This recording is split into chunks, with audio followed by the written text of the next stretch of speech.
Pues hoy vengo a contaros unas curiosidades de la llegada de Dragon Ball en España y cómo se originó todo el fenómeno que conocemos. Y es que hace un par de semanas o así me vi un documental que hicieron en TV3 de, pues eso, de la llegada de Dragon Ball, porque al fin y al cabo todo se originó en TV3. Y Eso es digamos verdad. que originalmente... ¿Qué? Eso es verdad que en TV3 le debe mucho al tema de Dragon Ball aquí en España. Sí, sí, sí, sí. O sea, Dragon Ball, mejor dicho, le debe mucho a TV3 aquí en España. Sí, sí, sí. Y el anime también, incluso. Sí, cierto. Bueno, originalmente, o sea, primero se compró Doctor Slump, de Akira Toriyama, también, y tuvo cierto éxito. Luego decidieron comprar Dragon Ball, porque era del mismo autor, y mira, ya que triunfó lo otro, pues vamos a intentarlo con esto. Resultado, éxito total. Luego pasa que la intención con Dragon Ball, Doctor Slump y todas las series de esa época era rellenar la parrilla con series animadas entre programa y programa, porque TV3 se acaba de fundar, con lo cual no tenían mucho contenido y tenían que sacar de donde pudieran. Así que sin tener una programación específica para niños, como la que hay ahora, pues de repente tenías una serie animada. ¿Qué pasa? Que de repente se terminan los capítulos en mitad de un arco. Y al día siguiente, los niños esperando Dragon Ball, va y emiten Los Pitufos. Hostia. Hubo un montón de quejas, pero en plan nivel llamadas y todo a TV3, cagándose en todo. Y es que resulta que solo habían comprado 30 capítulos. Creo que eso se comentó una vez, no sé si fue Slaz que lo dijo, que antes se compraban en packs. En plan de, venga, te compro 30 capítulos de esta serie así. Es lo que pasó. Entonces TV3 hizo lo imposible para comprar más capítulos y seguir doblándolos y seguir emitiendo con el máximo tiempo posible. Y esa fue la llegada de cómo llegó el anime en sí.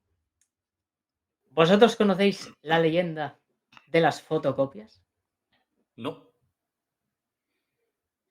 La Pues fotocopia. resulta que ante... ¿El qué? No, pregunto la fotocopia. Sí, las fotocopias de Dragon Ball. Y es que con todo el éxito, muchos niños decidieron calcar desde la tele pues, dibujos pues, de la serie. Entonces, los intercambiaban en el cole o hasta incluso los vendían en el mercado de San Antoni, que está ahí en Barcelona, que es básicamente de segunda mano, donde intercambias cromos cuando eres pequeño. Está muy chulo. Y lo hacían ahí directamente. Y claro, los vendían. De repente hay un día, no, y que tenía por aquí también apuntado, que hasta en el primer salón del manga de todos, de Barcelona, se vendían esas fotocopias. Wow. Pues de repente un día, un grupo de niños empiezan a vender imágenes de cosas que aún no han sucedido. Por ejemplo, el primer Super Saiyan. Y los niños empezaban diciendo, esto es fake, esto es falso, esto es imposible, no sé qué. Y finalmente, pues, vieron que no era fake.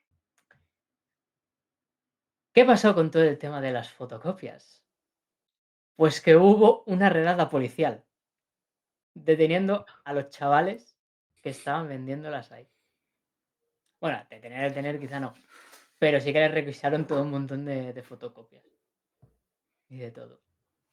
O sea, ¿qué Entonces, mal estaban haciendo los chavales, pobrecitos? Los mismos, o sea, sí, sí. los chavales que estaban haciendo ahí sus trapicheos con sus trapicheos de gitanos, con las con los calcos que pillaban de la tele, o bueno, en este caso, los chavalitos que tenían información privilegiada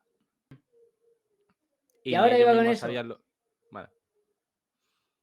con la información privilegiada. Y es que 30 años después, en el documental, se revela cómo sacaron todo eso. Y es que resulta que los hijos de la persona que compró el anime, desde Japón le habían enviado como un montón de pósters e imágenes. Entonces, claro, los niños aprovecharon y dieron todo ese material para compartirlo al resto. Vaya, Y claro, al fin y qué al guay. cabo, lo que se estaba haciendo era algo ilegal. Lo que pasa es que en esa época, pues, ya ves tú, hasta vendiendo fotocopias ilegales en el salón del manga. Hostia, tío. Pero a ver, eran calcos Claro, una dibujados por cosa los niños. sí, pero al fin y al cabo no, o sea, no estás autorizado por. Pero eso es ilegal. Sí. Hostia. O sea, además que tú estás calcando el dibujo. O sea, el dibujo no es Sí, tuyo pero como es tal. un calco de mierda. O Una sea, en cosa es que plan. tu dibujo es un fanart. He comprado un montón de fanarts y cosas que están hechas por alguien. Eso sí que lo puede vender. Pero bueno, que en esa época también las cosas eran distintas. O sea, me molesta que sea. Que no esté permitido hacer eso. Ya. Por niños. Sí, sí. Nadie Decían Bueno, los también en vecinos. esa época las otras cadenas autonómicas de España empezaron a emitir Dragon Ball. Pero claro, solo se emitía el anime. No había ni merchan ni nada más. O sea, en esa época no existía. ¿Qué sucede? Que Planeta decide hacerse con el manga. Lo que pasa es que primero de todo, la persona que lo propone, sus jefes lo rechazan porque era como que no interesaba el manga aquí. Pero bueno, finalmente acaban aceptando. Se manda un fax a Japón, pero no hay respuesta. Y siguen intentándolo decenas de veces. Hasta que de repente en Japón ven una montaña de hojas y deciden responder. O sea, desde ahí fliparon porque era la primera vez que en Occidente se interesaban para comprar un manga. Y creo que antes de Dragon Ball había salido ya Akira. Lo que pasa es que por lo menos desde Shueisha, que es la que pertenece a Dragon Ball, pues era la primera vez. Entonces estaban ahí como locos. Bueno, era un periodo así como de negociaciones y una persona de España con una persona de Japón pues deciden reunirse en Londres. Y finalmente se publica el manga. ¿Cómo se publicó el manga de Dragon Ball originalmente en España? Pues básicamente lo modificaron a los lectores españoles. Y es que en vez de leer de derecha a izquierda, nosotros leemos de izquierda a derecha. Y así se hizo. Se publicó. Además eran unos tomos de color blanco. Creo que la portada o el borde, el lomo era de color blanco. Y bueno, eso desde Japón pues no gustó, pero no hubo más remedio que aceptarlo. Hasta el propio Akira Toriyama estuvo en contra, pero bueno, se quedó un poco como, bueno, venga, vale. Pero más adelante, ya sí que sí, salió la edición roja que ahora mismo se sigue editando, Dragon Ball Super, que deben estar terminando ya los tomos porque no hay más. Y ahí sí que se publicó de derecha a izquierda, tal y como lo conocemos. Vaya. Pasada, tío. Sí, sí, sí. Y Además, los tomos antiguos, los blancos, deben de costar una pasta ahora, ¿no? sí, deben estar revalorizados. No sé cuántos debieron sacar en su momento, la verdad. Pero sí que parece que rápidamente ya pasaron a la serie roja y ya está.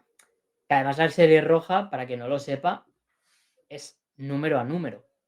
Normalmente es un tomo con 5 o 6 números y ya está, pero en ese momento no, sacaron los números también porque aquí estábamos acostumbrados mucho a los cómics de Estados Unidos, que ahí claro, tú compras una grapa y tienes solo un numerito. Aquí te pueden meter dos, pero de normal es solo un número para que sea más barato y más finito. Sí, era como. O sea, no era el típico tomo que se concibe a día de hoy, era como un tomo más finito, pero como si fuera eso, un cómic americano. En plan, de un Sí, tamaño más bien sí, considerable. eso es verdad.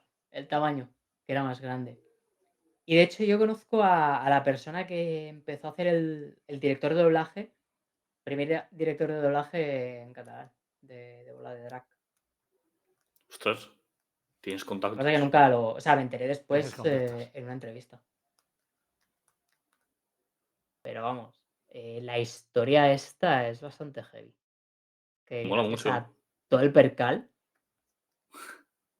A ver, para muchos Dragon Ball es muy importante en nuestra vida. Puede ser uno de los primeros animes que llegamos a ver. Y la forma de la llegada es muy curiosa. O sea, es que me puse a ver el documental como a las 12 de la noche un día y me vi los 4 capítulos de golpe. Hostia. Yo es que, claro, veía Dragon Ball sin saber que era un anime. Lo veía como una serie animada más. Sí, Pero no, sí. yo le... Di. Sí. No, di lo que querías decir.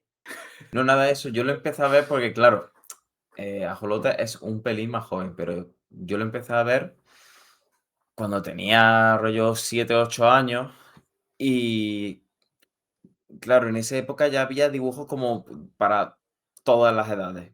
Y como que mi mente ya asociaba el tipo de dibujo de anime a una cosa y otro tipo de dibujo a no son dibujos animados normales. Pero esto es como otra cosa diferente. No tiene nombre, pero claro, yo en ese momento salía Dragon Ball, salía Sakura Cazadora de Cartas, salía, ¿qué te digo más? Doremi, salía Ninja Hattori. Fa. Y ya como que había varios de lo mismo. Sí. Pero claro, fue más bien la generación de mis padres la que vivió esa llegada de Dragon Ball a España. No había entendido Sí, mi a ver, chiste. en Cataluña la cultura del manga sí que ha estado mucho más potente y a mí ya, mi madre sobre todo desde muy pequeño me llevó al salón del manga. Guapo, tío. A mí no. Ay, yo me acuerdo de las primeras veces de... Un día tendríamos que traer una sección de cómo empezó el anime aquí en España, ¿eh? Cuando había que verlo en capítulos de YouTube, cada capítulo dividido en 20 fragmentos. Y Las yo primeras veces, eso lo he vivido. las Eso primeras también. veces en las que te metías en los primeros en Anime ID, en las primeras veces visitando Anime FLV, JK Anime, Legión Anime, Rey Anime, bueno, es que molaría. Mola mucho recordar cuando todo este tipo de cosas en las que realmente son cosas. Te das cuenta de lo diferentes que somos algunas culturas por el miedo que tienes a ciertas culturas traer cosas que en otras lo petan. ¿Sabes lo que te quiero decir? Porque el anime y el manga ya no todo un fenómeno en Oriente, ¿sabes? Sin embargo, traerlo a Occidente le daba un miedo brutal a las empresas hasta que llegan un par de valientes y dicen, tío, vamos a probar esto aquí. Hay juegos históricamente, incluso consolas que han salido en Japón que no han salido en España. Es verdad que somos públicos diferentes, pero yo creo que si algo lo peta a ciertos niveles, es lógico que lo va a petar. O sea, aquí, por ejemplo, no se escucha el tema mucho del K-pop, por poner un ejemplo. Que no, guau. Pero bueno, no sé, bueno, tú en la radio, vale, pues a lo mejor vosotros los 40 principales estáis todo el día escuchando K-pop, pero me refiero que no es O sea, algo que sea súper yo en la mainstream. radio O sea, no lo sé. No, en la radio no lo sé, pero sí que tiene su público. Tiene mucho público, mucho. Tiene Y mucho el público, anime tío. antes de que se hiciese mainstream, quiero decir, pero que no es algo mainstream, me refiero. Y sin embargo, no hay empresas que apuesten realmente por hacerlo mainstream todavía, pero llegará seguro. Al igual que ha llegado con el anime, al igual que, bueno, pues con todo en general. Pero mola, Sí, al mola, fin y al mola. cabo. Mola darte cuenta de las historias de este estilo, tío. Estaría guay, tío, alguna vez una sección de cosas nostálgicas, ¿no? De la infancia, de lo que veíamos, de lo Ay, que sí, yo jugábamos lo o algo quiero así. hacer, tío. Yo lo quiero A ver, hacer. pero aquí hay un problema. Es que lo que para mí es infancia, para Cristian es adultez. Claro.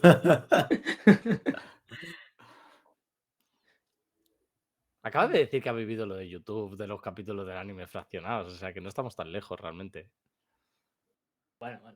Bueno, a ver, también habría que ver con qué edad se vivió cada cosa. Claro, yo igual lo viví con 8 años y tú con 20.